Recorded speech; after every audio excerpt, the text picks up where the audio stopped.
intelligence community just came out and said in the last few days that the Kremlin, meaning Putin and the Russian government, are directing the attacks, the hacking on American accounts to influence our election. We have never in the history of our country been in a situation where an adversary, a foreign power, is working so hard to influence the outcome of the election. And believe me, they're not doing it to get me elected. That was Hillary Clinton in 2016. They've never stopped talking like that. Russia! They're undermining our democracy as China takes over the world. Back then, it was part of Hillary's strategy to smear Donald Trump as a Russian agent, and of course, as you well know, it worked.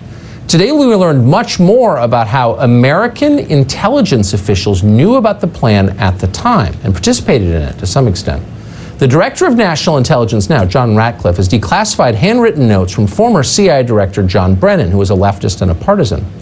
The notes discuss intelligence that Hillary Clinton had approved a proposal from, quote, one of her foreign policy advisors to vilify Donald Trump by stirring up a scandal claiming interference by the Russian security service.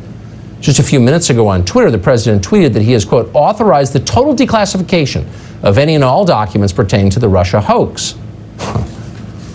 Why didn't he do that 2 years ago? But he's doing it now. And what will we learn about what Joe Biden knew about all of this? Sean Davis is the co-founder of the Federalist. We're happy to have him on tonight to untangle this web. Sean, thanks a lot for coming on. So what have we learned in this new tranche of documents? Right, so we learned that the knowledge of what Hillary's campaign was doing went to the highest levels of the U.S. government. It wasn't just at the FBI. The CIA knew it. The CIA director knew it. The President of the United States was briefed on it in the Oval Office, and the Russians knew it. And that's important because as the FBI was pretending to look into whether Trump was colluding with the Russians, our own intelligence services knew that Russia was aware of Clinton's plans and therefore able and possibly likely to start injecting disinformation of their own into her entire process, which is what actually happened. I mean, it seems like if our intel agencies knew this and then sat and passively, in some cases actively participated in this endless hoax for 3 years, then, I mean, they were undermining democracy and they should be punished for that. And none of them have been. They haven't even been unmasked. I mean, what the hell?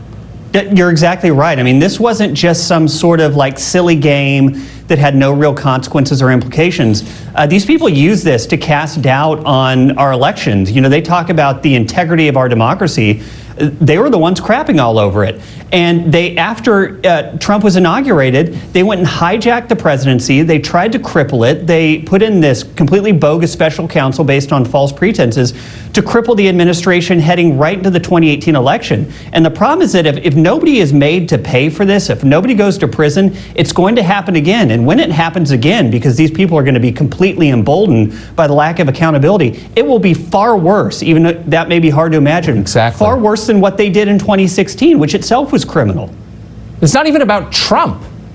It's about the country. You want to live in a place where the CIA operates independently from the president against the favored party's political enemies? I mean, I can't imagine anything more third world. And what about the current CIA director?